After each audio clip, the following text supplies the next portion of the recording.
He's the man of the house. He's paying bills and shit. He took it to the next level. Talk about deal breakers though. People lie, people cheat. But Rafa was like, demon possession is where I draw the line. Anyway, moving along, let's give it up for the next comedian. He came all the way from Blueo to be with us today. One big warm welcome to Frank Chirisa.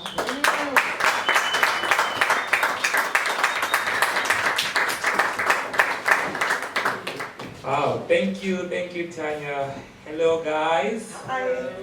How are you guys doing? Good. At the back, we're good? Hey, I'm so nervous, man. Hey, comedy makes me nervous.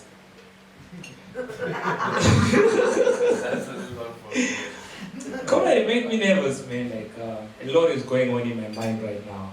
Like, alright, those jokes that I had in show now, do I direct translate them? You know, like a lot is going on in my mind. Because, you know, I'm from the ghetto.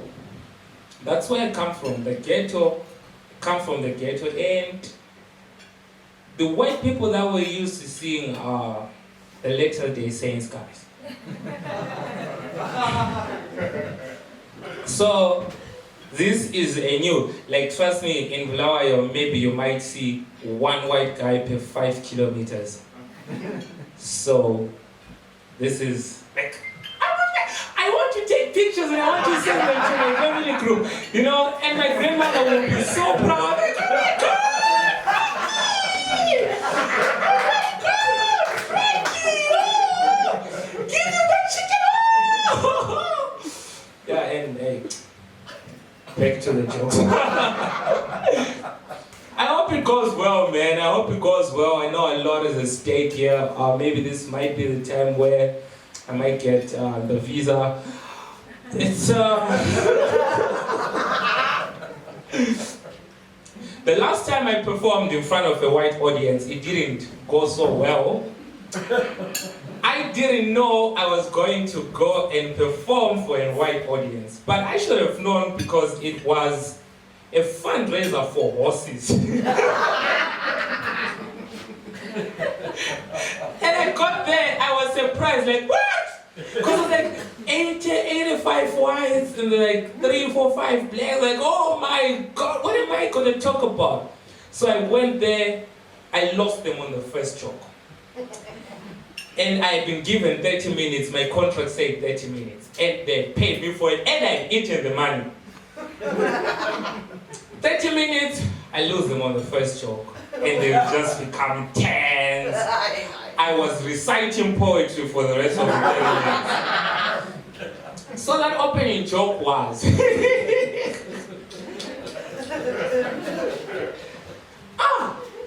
guys are still here. I thought you were away. And the room was quiet for 30 minutes, man. It was silent. They started having side conversations amongst themselves. You know, after the 30, when it was like 29:50, and I was like, good night. And when, man, it was sad, man. But I've always had a sad life if I look back into it. Like, one of those guys that grew up poor. Like, I'm not just saying so that people, I'm not like that poor anymore now. I'm just less poor than I was. But yeah, I grew up poor. You know, my family and I used to stay in a one room. Like in my early years, my family and I used to stay in one room. It was my dad, my mom, myself, and my sister, my little sister. So that room was our everything. You know, it was, the room had multiple purposes. You know, it was the bedroom. It was the dining room. It was the kitchen. Like, you could wake up and see all your property there. Like, okay. Like, it was weird because we had to take turns to change clothes. Yeah? If my dad wanted to change, obviously my sister had to close her eyes. If my mom wanted to change, I had to close my eyes. If my sister wanted to change, I had to close my eyes. My dad had to close his eyes. If I wanted to change, my sister had to close her eyes, and if I asked my mom to close her eyes, she'd be like, I bathed you for 5 years. And I didn't really feel the poverty until I was in high school, because when you get to high school, that's where you start meeting people from different backgrounds, you know, kids that are being given money to go to school with, to buy, you know, at the tuck shop, and I used to go to school with home-cooked food. And this is how you know you're poor. No kids want to ask for food from you. In my 4 years at Milton High, not once did anyone ever come up to me at lunchtime and say, Frank, can I please have that piece of salsa? That's how bad it was. But I look at life, right? Like life as a whole. I'm like, all of us here, right? They never prepared us for life. You just wake up, it's surprise after surprise after surprise after surprise. When I was born, my mom had 3 miscarriages before I was born. Those 3 lucky bastards.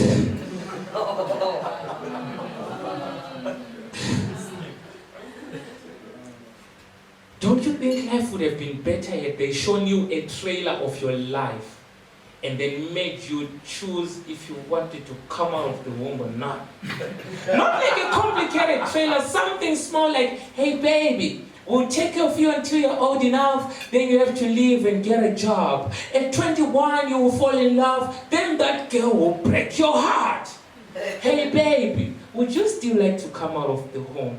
To break the waters, press yes. For a miscarriage, press no.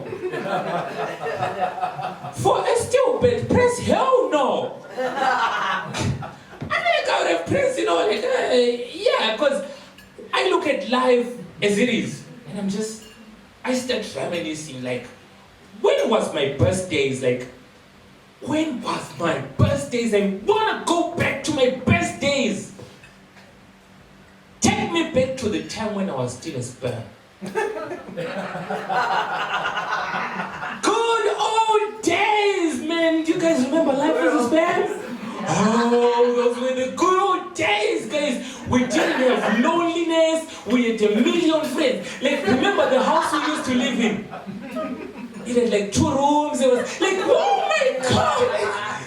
Those days were so great. I remember we didn't worry about the economy. We didn't worry about so many things. All we had to care about was swimming and swimming and swimming. Like, we'd swim like from morning till sunset, till morning till sunset. We'd just swim and swim and swim. I remember this one particular day we were swimming as usual.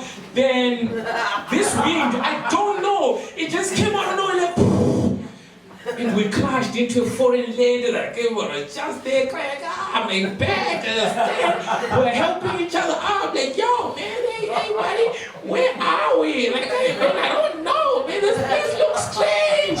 And we started looking for clues, like, hey, Frank, can you Shazam the place, tell us where we are?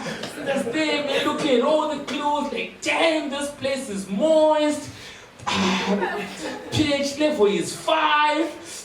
And the dumb ones were like, pH level 5, what does it mean? I'm like, hey man, it means slightly acidic. And we're just like looking for clues and clues and clues. And all of a sudden we heard screams, morning after, run! And we started running and turning around, and this big pill is eating everybody. Until, I don't know, man, I just got to this spot. Guys, that looked like a finishing line, man, like a race. And then I got there. The doors closed, and my friends that side couldn't get to me, like, oh, fuck! And this bill was just hitting everybody! And man, it was so sad, because these guys just came to me like, congratulations, your new name is a zygote. Like, what does that mean, And I didn't know, it was so confusing, I was lonely. Every day I would grow a new body part, like, like, it was so sad, man. And like 9 months later, I come out of the womb and I'm crying, and everybody is excited, like, oh my God, he's alive, he's crying, he's alive. Yet did you know that I was crying because I was missing all my friends I lost in the great race. Ladies and gentlemen, I'm friend Chirisa.